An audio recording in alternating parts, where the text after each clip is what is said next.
Bonjour à tous. Avant de commencer à apprendre le coréen, je voudrais vous donner des informations générales sur la Corée du Sud et la lettre Hangul.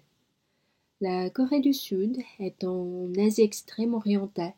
C'est ici. Il se situe de la péninsule de Corée qui comprend deux pays, la Corée du Nord et la Corée du Sud. Et la Corée du Sud est la partie bleue sur la carte. Le nom officiel de la Corée du Sud est la République de Corée. En coréen, c'est Daehanmin국, par abréviation Hanguk. Les chansons s'appellent Hangugin, la langue parlée s'appelle Hangugo. Et l'alphabet coréen s'appelle Hangul. Nous savons maintenant que le pays est petit, mais combien il est petit? C'est environ 100 000 km². Il est à peu près 5 fois plus petit que celle de la France. Selon une enquête réalisée en 2018, le pays compte environ 51 millions d'habitants. Connaissez-vous la capitale de la Corée du Sud? Oui, c'est Séoul ou bien Seoul, le point rouge sur la carte. Et environ 20% de la population vit à Seoul. Et la lettre Hangul a été faite à Seoul il y a environ 570 ans par un roi, Sejong-daewang. Il était le 4e roi de la dynastie Joseon. Joseon est l'ancien nom de la Corée.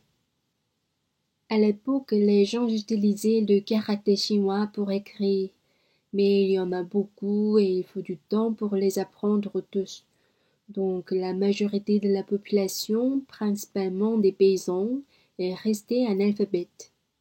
Et le roi a décidé de faire des lettres simples et faciles pour eux. Finalement, il annonça 28 nouvelles lettres en 1446 et les nomma Hunminjeongeum, ce qui signifie le son propre à enseigner au peuple.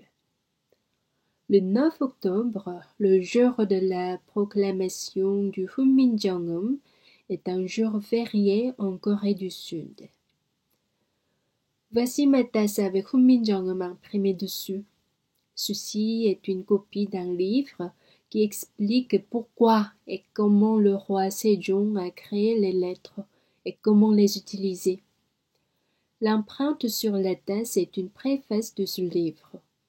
Il dit la langue du pays est différente de celle de la Chine, donc cela ne correspond pas aux lettres chinoises. Pour cette raison, les analphabètes ne peuvent exprimer leurs problèmes. En outre, beaucoup d'entre eux ne peuvent atteindre leur objectif. J'ai donc créé 28 nouvelles lettres qui sont faciles à apprendre. Utilisez-le largement et laisse-le faire vos vies commodes. Avec le temps, 4 lettres ont disparu en raison de son utilisation rare ou du changement de son. Et aujourd'hui, il y a 14 consonnes et 10 voyelles. Alors, vous êtes prêts à apprendre Hangul? Allons-y.